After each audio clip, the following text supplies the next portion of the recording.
부동산 공부하면 누구나 백만장자가 된다. 안녕하세요. 부동산 네이클로버입니다. 지금 화면에서 보시는 호가는 영등포구 초소형 평수인 18평 시세 흐름입니다. 하루가 다르게 신고가를 갱신하고 있습니다. 부동산 하락기에도 우직하게 버티고 있는 것은 초소형 평수입니다.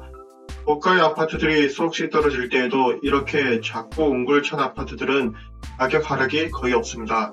단 오를 때는 가파르게 오릅니다. 이런 현상이 나오는 대표적인 이유들을 말씀드리겠습니다. 초소형 평수는 지금 품귀 현상이 있을 만큼 전국적으로 매물 비율이 극소수입니다. 그런데 가구당 인구수는 계속 줄어들고 1인 가구 비율은 마침내 40%에 달했고 머지않아 50%도 달할 겁니다. 와중에 국민평수인 34평형도 이제 가격이 너무 비싸서 진입장벽이 높아졌습니다. 결국 국민평수는 점점 더 작은 평수로 갈 수밖에 없는 상황입니다. 정리하자면 국민평수의 효과가 너무 올랐고 1인 가구가 늘어남에 따라 작은 평수에 눈을 돌릴 수밖에 없는 상황입니다. 그런데 우리나라는 지금껏 소형 평수는 인기가 없다며 매물 자체를 적게 만들었습니다. 그때는 비인기지만 지금은 없어서 못 팔고 있는 상황입니다. 이 같은 현상을 증명하고 있는 것이 바로 평당가입니다. 소형 평수를 가진 아파트들은 평당가가 16에서 18평이 가장 높습니다. 앞서 소개해드린 아파트의 경우 뒷부분에서 자세히 다루겠지만 평수를 보며 17, 18, 20, 23, 25, 28, 33, 55평으로 설계되어 있습니다. 그런데 이 중 평당가가 제일 높은 것은 17평입니다. 즉 투자 수요가 제일 많다는 뜻입니다. 비단 이 아파트뿐만 아니라 제 채널에 소형 아파트 투자하라 주제와 관련해서 소개해드린 모든 아파트들이 똑같은 현황입니다. 앞으로 10년간 이런 현상은 지속될 것입니다. 이렇듯 향후 10년은 갈수록 초소형 평수에 집중될 것입니다. 꼬마 아파트라고도 불리며 통상 21평 이하의 집들을 뜻합니다. 조금 더 살펴보겠습니다. 지금까지 주택의 대중적인 면적은 공급 34평, 전용 84제곱미터입니다. 3, 4인 가족이 효율적으로 공간 활용이 가능한 최적의 평면이기 때문입니다. 하지만 문제는 앞서 말씀드렸듯이 가격이 너무 많이 올랐습니다.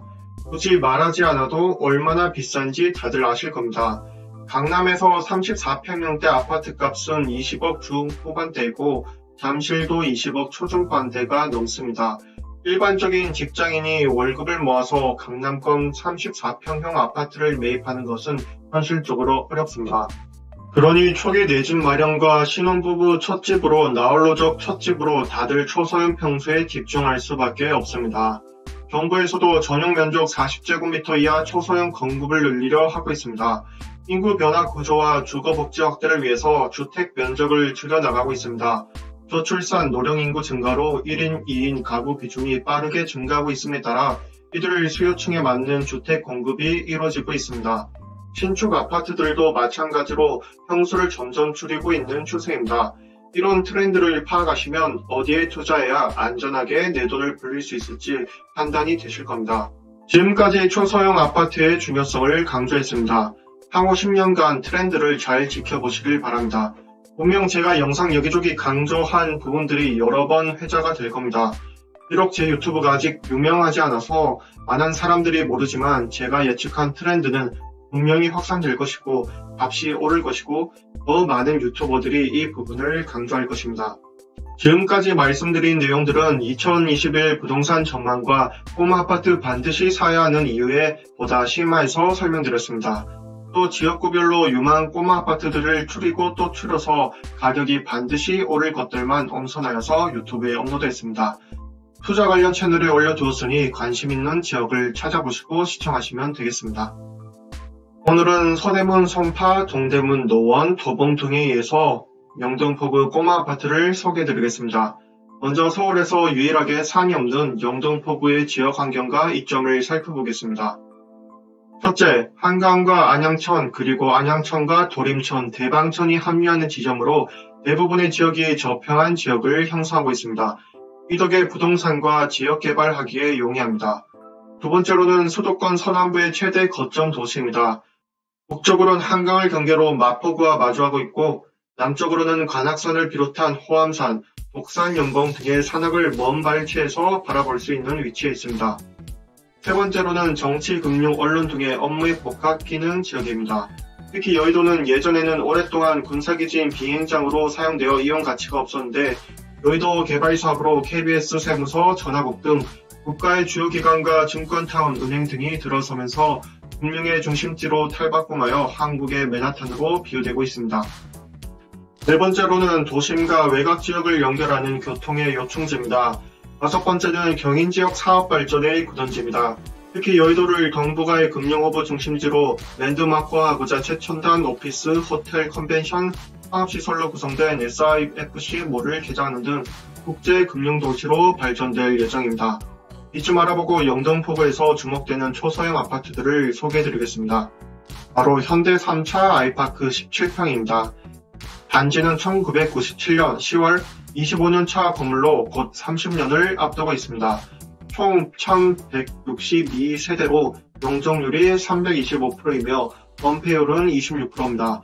높이가 30층이라서 일부 세대는 거실 안에서 저녁 노을 멋진 시티뷰를 볼 수 있어서 인기가 매우 많은 아파트 중 하나입니다. 특히 17평의 경우 대림동 내 평당가가 최상위에 이릅니다. 현재 제작 당시 기준 17평 호가는 6억대입니다.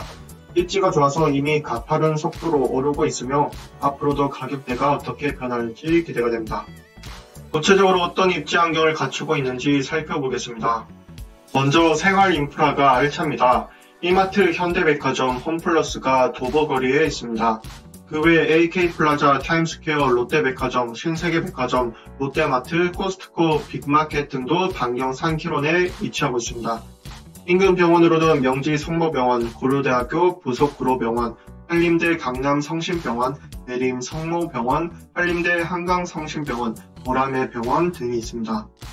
또 도보거리로 신우 어린이 공원이 있으며 축구장 약 20배 크기인 갈산공원도 차로 약 10분 거리에 있어서 쾌적한 자연환경까지 갖추고 있습니다. 교통환경도 좋습니다. 단지 500m 내 신도림역이 있어서 지하철 2호선 구로 디지털 단지역까지 두 정거장이면 도달이 가능합니다. 또 환승 없이 강남, 잠실, 시청 등 접근성이 뛰어나고 남부순환도로, 서부관선도로 등을 이용할 수도 있어서 출퇴근도 편리합니다.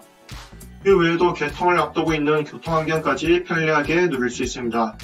오는 2024년 개통 예정인 신안산선 대림 삼거리역도 가까이에 위치하고 있고 2022년 강남 순환고속도로와 남부순환도로 연결되는 신림에서 봉천터널이 개통되면 도로교통 환경이 지속적으로 수직 향상될 전망입니다. 부동산 역시 상승과 하락이 반복합니다. 그러니 올해든 내년에든 부동산 하락장은 또 옵니다. 그 시기를 잘 버티시길 바랍니다. 언제까지 떨어질지 언제까지 오를지 아무도 모릅니다. 다만 확실한 것은 10년 후에 본 오늘은 저점이라는 점입니다. 조금이라도 내 집 마련에 흔들리는 것이 있다면 고민하지 마시고 오늘부터 바로 알아보시길 바랍니다. 분명 잘 될 것입니다. 영상 끝까지 시청해주신 분들에게 진심으로 감사드리고 복은 나눌수록 배가 되어 돌아오니 좋아요와 구독 꼭 부탁드립니다. 감사합니다.